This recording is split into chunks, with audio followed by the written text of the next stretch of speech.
Okay, but I'm not 100% sure of that. I didn't go back I think years. it's pretty darn close if it's not. What has happened here? Hold on, I may have to go back in because it doesn't want to pull up your data. Oh wait, I don't have any internet. What's your Wi-Fi?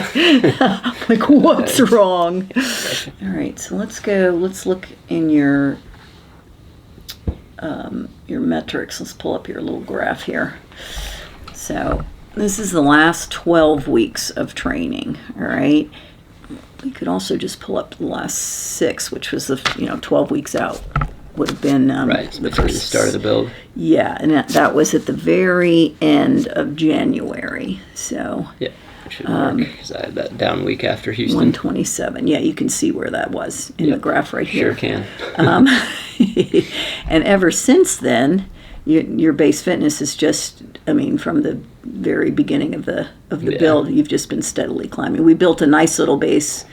Up to that point, up to Houston, it was still mini climbing. Build, like the first 6 weeks, that were kind of to serve for a good base for Boston, but also specifically for Houston. Right, and we've just continued to build from there. Your base fitness has just gone up, is now as high as I've ever seen it. So, good.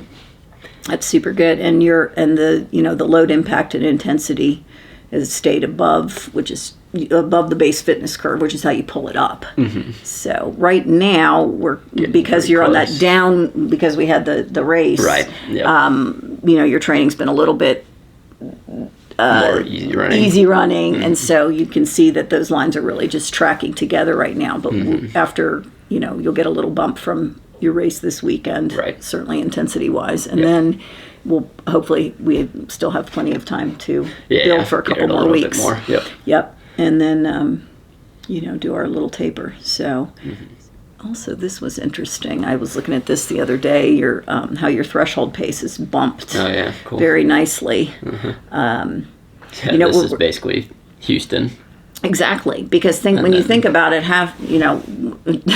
what is a half marathon? It's threshold pace, and so you pretty much, and so that's where we've gotten a nice little bump here, which is great to take into the rest of your higher mileage marathon build, because the faster your threshold is, the easier marathon's going to be. Good marathon pace. Well, it was this day it has a huge spike and jumped my looky there threshold 131. Let's see, January. That was the first long run I did. That was the first video. Apparently COROS really liked me actually getting into marathon training. They said, first long run with some tempo, let's just bump you right up, brother. Good work. Oh my gosh. You've had the highest mileage week close to the highest mileage week you've ever had by a mile in this build, and your training's just been super consistent, and you're also running things at paces that we've really never hit before. So I'm super happy with it. Okay, so let's just talk about how you're feeling after coming off of I'm tired, like the course itself just put plenty of junk in my legs that were already feeling a little junky after that big week. So I think just kind of planning to keep the long run, put the ball in my court a little bit, like don't put a ton of pace prescription or anything like that, and just say, okay, maybe I just shoot to run 20 miles as I feel. Learn that lesson and say, okay, I don't need to have quite as effortful of a run a week out from a half marathon if I want to feel like I've cleared some of the fatigue by the time race day rolls around. For sure. And also keeping in mind you're going to be on the dirt. You're going to run that hilly hilly route. So you've got to you're just going to have to go by effort and how your body feels. This will be an interesting experiment with these two halves, 2 weeks apart. See what we got. It's go time. Connor, are you going to help hand off bottles today? Yes. What do you want? Hey, man. So, what are we doing today? Today we're running long. We are right back in the same parking lot we shot the first episode of this series. In between 2 half marathons, I ran U.S. half marathon champs last weekend and then have the New York City half this coming weekend. So doing 20, but we're going to keep it relatively under wraps. Honestly, I've been feeling pretty fatigued coming off of the half champs race. It was a super hilly course and I was kind of tired going into it after a high mileage week. So Coach and I chatted last night and she said, how about we just don't put even more junk in your legs if your legs already feel real junky. So just gonna go easy to steady, see how the legs feel, progress as much or as little as feels right in my heart of hearts. Got a great support crew here this morning. Special guests include my wife, Christine Marie Thornfisher, and my dog, Palmer, the dog. Be chatting with you guys in the truck and maybe listen to some music and just hang out. Enjoy the quiet side of marathon training for once. What do we got in the bottles today? We have Precision Fuel and Hydration Carb Only Mix. There's like 125-ish grams of carbs in this. And then I have a gel just in case I miss you guys at one point.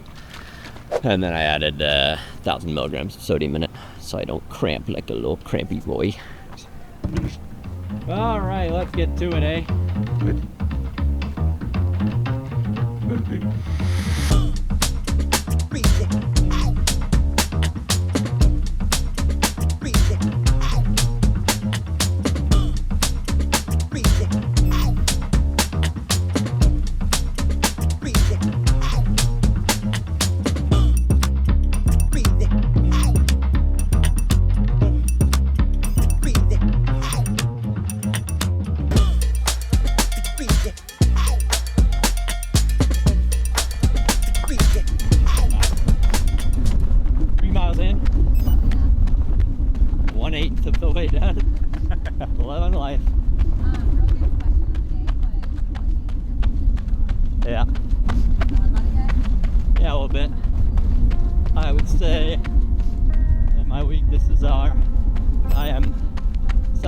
Impatient, and I have a tendency to avoid confrontation sometimes. I think I occasionally am willing to accept being good instead of holding myself accountable to being great. What else do I think? We're supposed to think of 5. Okay. Yeah, sometimes I laugh too loudly. Sometimes I have too much of a spring in my step. Sometimes people say I love too hard without reservation. Hey, buddy. Good boy. How is dog ownership been, Christine? It's been really nice. He's been a good boy. Oh, Hi. Come on. Hi. There they go. There they go. My whole world running away from me. How's it going so far? Good if I could get these pants off. No, I feel okay. Up the hills, I got the fatigue coming in a little bit, but it's good. Feels Boston-y. Been running like 5:50 pace, so actually I'm content with that. You know what they say, it's all uphill from here. All right, sir. Time for us both to walk back in. Yeah, all right. See you on the trail. Yep.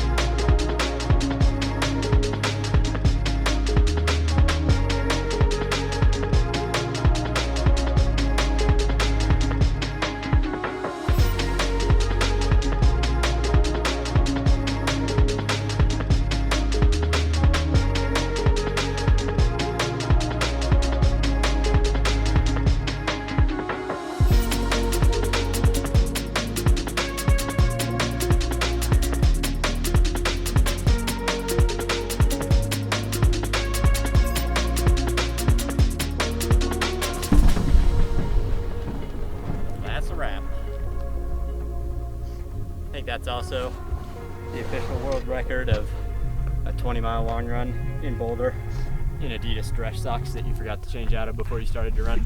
Yeah, no, it was good. It was it's beautiful out here today. It's probably the best spring day we've had so far. With daylight savings time, I also started a little later, so it's like 11 right now. So a little more rest than normal and a little nicer day than normal. So yeah, it felt good. I felt super relaxed. I ended up averaging like 5:45 pace, which was probably a little quicker than I thought I would, but as I just said off camera, it all felt really comfortable and cruisy. The only parts that I felt like I was kind of like foot on the gas a little bit were on the uphill sections, which was very intentional just to continue getting ready for the hills in Boston. So everything else felt conversational and relaxed, chatting with you guys. So yeah, it was a great day. Super fun to have Christine here in Palmer and make it a bit of a family morning. Max too, part of the family. Thank you. It's like an Applebee's. When you're here, you're family.